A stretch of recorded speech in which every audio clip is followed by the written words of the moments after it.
नमस्कार दोस्तों, स्वागत है आपका ICLM कंप्यूटर एजुकेशन में। आज हम बात करते हैं कंप्यूटर के जनरेशन के बारे में। देखिए, कंप्यूटर के जनरेशन को आकार एवं कार्य के आधार पे 5 भागों में बांटा गया। यानी कंप्यूटर की जो मुख्य जनरेशन होती है, कंप्यूटर की मुख्य पीढ़ी जो होती है कितनी होती है? 5 पीढ़ी होती है, 5 जनरेशन होती है। ठीक, नंबर 1 फर्स्ट जनरेशन आपका स्टार्ट होता है 1942 से 1955 तक चला। अब देखिए, हम जनरेशन के बारे में यहाँ क्या बताएंगे। जो मुख्य रूप से आपसे पूछा जाता है, जैसे कि किस टेक्नोलॉजी का प्रयोग हुआ, कौन से मेमोरी का प्रयोग हुआ, फर्स्ट जनरेशन के कौन कौन से मुख्य कंप्यूटर हैं। ठीक है, देखिए जैसे फर्स्ट जनरेशन में 1942 से 1955 तक चला। फर्स्ट जनरेशन की जो टेक्नोलॉजी थी वो थी वैक्यूम ट्यूब टेक्नोलॉजी। क्या थी? Vacuum tube technology. इसको हम अगर हिंदी में बोले तो निर्वात नली भी लिखते हैं। क्या लिखते हैं? निर्वात नली। वैक्यूम ट्यूब, इसको हम लिखते हैं निर्वात नली या वैक्यूम ट्यूब। निर्वात नली या वैक्यूम ट्यूब भी बोलते हैं। क्या बोलते हैं? निर्वात नली या वैक्यूम ट्यूब टेक्नोलॉजी था। अब देखिए, निर्वात नली जो होती है, वैक्यूम ट्यूब जो होते हैं कांच के बने होते हैं, जिनके अंदर हम क्या कार्य करते थे? धारा प्रवाह करने का कार्य करते थे। इनका साइज काफी बड़ा होता था। जब वैक्यूम ट्यूब टेक्नोलॉजी का साइज बड़ा होता था, साइज बड़ा हो जाने की वजह से कंप्यूटर का साइज भी बड़ा होता था। कंप्यूटर फर्स्ट जनरेशन के जो कंप्यूटर होते थे वो लगभग 10 बाई 12 रूम के बराबर होते थे। 10 बाई 12 के रूम के बराबर होते थे, यानी कंप्यूटर के साइज काफी बड़ा होता था। जब इनका जनरेशन का जो फर्स्ट जनरेशन के कंप्यूटर का साइज जब बड़ा होता था तो इनकी जो कार्य करने की क्षमता होती थी वो कम होती थी। इनकी कमी है, कार्य करने की क्षमता कम होती थी और बिजली खपत ज्यादा होती थी। जब बिजली की खपत ज्यादा होती तो ये काम करते समय गर्मी ज्यादा देते थे, यानी तो इनको चलाने के लिए हमें एयर कंडीशन यानी AC की जरूरत होती थी। तो इस वजह से फर्स्ट जनरेशन के कंप्यूटर जनरल तरीके से सब लोग उपयोग नहीं कर पाते थे। वो कुछ कार्यों के लिए, जैसे आर्मी उपयोग के लिए या ऐसे कार्यों के लिए फर्स्ट जनरेशन कंप्यूटर का उपयोग किया जाता था।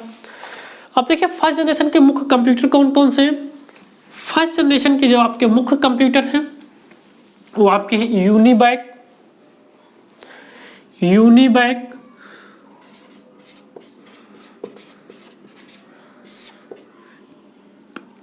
फर्स्ट, यूनिबैक सेकेंड, ये आपके फर्स्ट जनरेशन के कंप्यूटर है। इनायक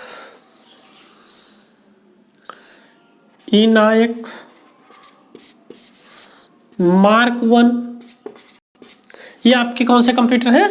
फर्स्ट जनरेशन के कंप्यूटर है। ठीक, फर्स्ट जनरेशन की कमी यही थी कि वो साइज में काफी बड़े थे, कार्य करने की क्षमता कम थी, बिजली खपत ज्यादा करते थे।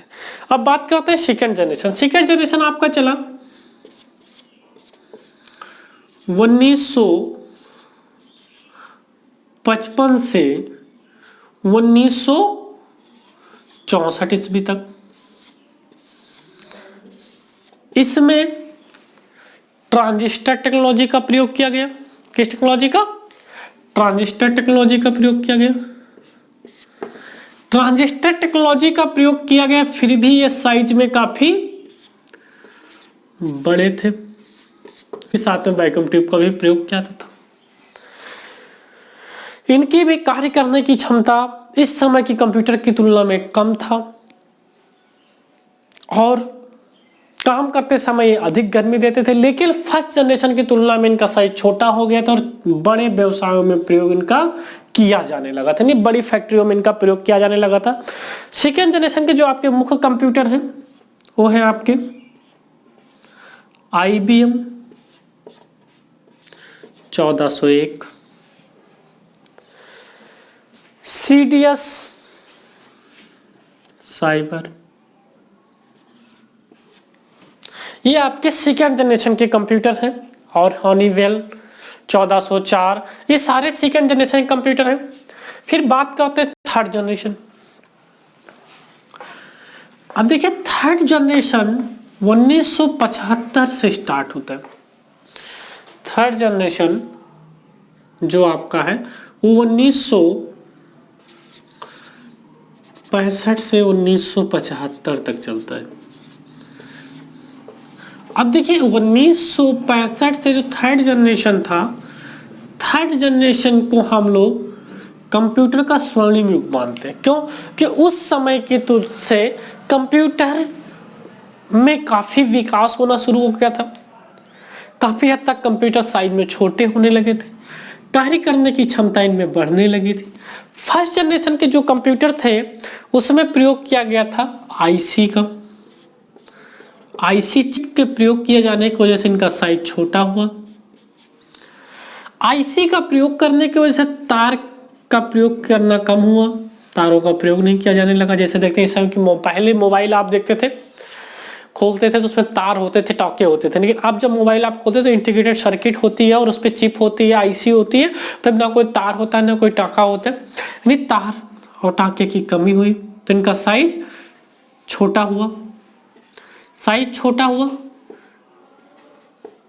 कार्य करने की क्षमता बढ़ी। देखो हम एक छोटा सा उदाहरण लेके समझा दे आपको, यहाँ बता दे साइज से और कार्य से। अब यहाँ ये मत सोचना कि सर वहां कंप्यूटर बड़ा था तो उसके कार्य करने की क्षमता अधिक होनी चाहिए, एक कंप्यूटर छोटा है तो कार्य करने की क्षमता कम होनी चाहिए। ऐसा नहीं है। आप अगर छोटा सा उदाहरण लेके आपको समझा, जैसे घर में देखते हैं ना, अगर हम लोग अपने आप को देखें या पापा बाबा को देखें तो पापा या बाबा हम लोगों से थोड़ा लंबे होते थे इससे पहले, और लेकिन उनकी जो कार्य करने की क्षमता होती थी वो कम होती थी। ठीक है, उसी तरीके से कंप्यूटर में क्या है, कंप्यूटर का जो साइज छोटा होता गया लेकिन उनके कार्य करने की जो बुद्धि थी, जो कार्य करने की कैपेसिटी थी वो बढ़ती गई। अब थर्ड जनरेशन ज्यादा महत्वपूर्ण क्यों था? क्योंकि इसमें मेमोरी के तौर पे चुंबकीय टेप की जगह पे चुंबकीय डिस्क का प्रयोग किया जाने लगा। चुंबकीय डिस्क का प्रयोग किया जाने लगा तो मेमोरी क्षमता अधिक थी, यानी डाटा को स्टोर अधिक मात्रा में करने लगे, प्लस कार्य आसानी से होने लगा। अब इनके थर्ड जनरेशन के जो कंप्यूटर्स हैं वो कौन कौन से हैं? नंबर 1 है IBM 360, ये आपके थर्ड जनरेशन के कंप्यूटर हैं। MCR 335,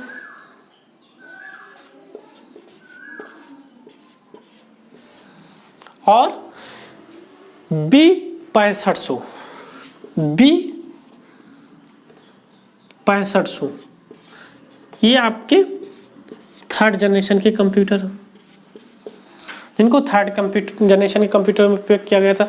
दूसरी चीज हम बता दें, हर जगह आप देख रहे होंगे IBM का उपयोग होता है। IBM देखिए, IBM कोई कंप्यूटर नहीं था, IBM एक कंपनी है जिसको बोलते हैं इंटरनेशनल बिजनेस मशीन, इसका फुल फॉर्म होता है, जो कि कंप्यूटर निर्माण करने वाली एक कंपनी है। फिर हम बात आते हैं फोर्थ जनरेशन। फोर्थ जनरेशन जो स्टार्ट हुआ वो 1975 से 1989 तक चला। फोर्थ जनरेशन 1975 से 1989 तक चला, और अभी इस समय जो भी हम कंप्यूटर उपयोग कर रहे हैं लगभग सभी फोर्थ जनरेशन के कंप्यूटर है। Fourth generation, third generation, second generation और फर्स्ट जनरेशन की तुलना में काफी उपयोगी कंप्यूटर बने, काफी महत्वपूर्ण कंप्यूटर बने। क्यों? सबसे पहला कि इसमें आईसी का प्रयोग हुआ। आईसी की इसमें कौन सी चिप का प्रयोग हुआ? VLSI। आईसी भी आपको तीन होंगे, अभी हमने बताया था, SSI, VLSI और ULSI। SSI थर्ड जनरेशन में और VLSI फोर्थ जनरेशन में। VLSI का प्रयोग हुआ, यानी इस पे एक साथ में अधिक कनेक्शन कर सकते थे। दूसरा क्या था? इसमें माइक्रो प्रोसेसर का प्रयोग किया गया। अब माइक्रो प्रोसेसर के प्रयोग करने से क्या असर हुआ? इसमें इसको जो कार्य करने की क्षमता थी वो बढ़ी। Processor, what is processor? अब प्रोसेसर क्या होता है, बात उठती प्रोसेसर। हम प्रोसेसर को CPU भी बोल सकते हैं। प्रोसेसर को हम कंप्यूटर का दिमाग बोलते हैं। क्या बोलते हैं? कंप्यूटर का दिमाग बोलते हैं। अब जब किसी चीज का दिमाग सॉफ्ट होगा किसी का, तो कार्य अधिक करेगा, स्पष्ट है। तो इसमें माइक्रो प्रोसेसर का जब प्रयोग किया गया, दिमाग का प्रयोग किया गया, तो इससे कार्य करने की क्षमता बढ़ी, साइज छोटा हुआ, आसानी से हम घरों में प्रयोग करने लगे, छोटे मोटे व्यापारों में प्रयोग करने लगे, तो इसकी लोकप्रियता बढ़ी। दूसरी चीज, इससे मेमोरी की जगह पे चुंबकीय डिस्क, चिप और पेन ड्राइव का प्रयोग किया जाने लगा। तीसरी चीज, इनकी बिजली खपत कम हुई, स्टोरेज क्षमता ज्यादा हुई। अब बात करते हैं फिफ्थ जनरेशन।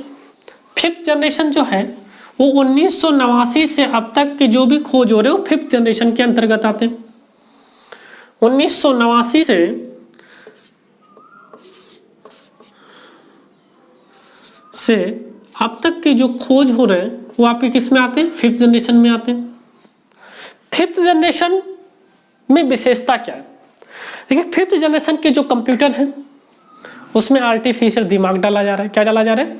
आर्टिफिशियल दिमाग डाला जा रहा है, जिससे वो खुद से कार्य कर सके, जैसे रोबोट, जो कि आपके फिफ्थ जनरेशन कंप्यूटर के अंतर्गत आते हैं, जिसमें आप देखते हैं कि रोबोट को कोई भी कार्य करने के लिए कोडिंग कर दिया जाता है। अब आर्टिफिशियल दिमाग का मतलब यहाँ ये नहीं है कि खुद से कार्य करेगा, उसमें कुछ डाटा को कोडिंग कर दिया जाएगा, उन कोड के हिसाब से वो कार्य करेगा। जैसे रोबोट अपने कोडिंग किए हुए कार्यों को आसानी से कर सकता है। नोटबुक, पीसी, सुपर कंप्यूटर, ये सारे आपके फिफ्थ जनरेशन के कंप्यूटर के अंतर्गत आते हैं। ये आपके हुए जनरेशन। देखिए, हम एक बार फिर से जनरेशन को रिपीट कर दे रहे हैं, आप लोग आसानी से देख लीजिए और लिख लीजिए। फर्स्ट जनरेशन कब से कब तक? 1942 से 1955। सेकेंड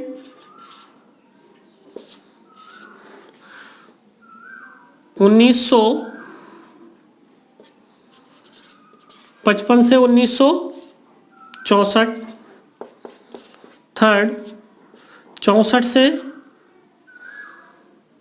64 भी कर सकते हैं, या फिर यहाँ 63 भी लिख सकते हैं। 1965 से 1974। फोर्थ 75 से 89। और फिफ्थ 89 से अब तक जो भी चल रहा है, ये क्या है? Fifth generation. अब देखिए, फर्स्ट जनरेशन में किस टेक्नोलॉजी का प्रयोग हुआ?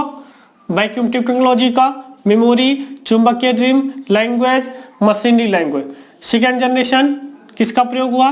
ट्रांजिस्टर, मेमोरी, पंच कार्ड और चुंबकीय ड्रम। थर्ड जनरेशन आईसी का प्रयोग हुआ, मेमोरी, चुंबकीय डिस्क।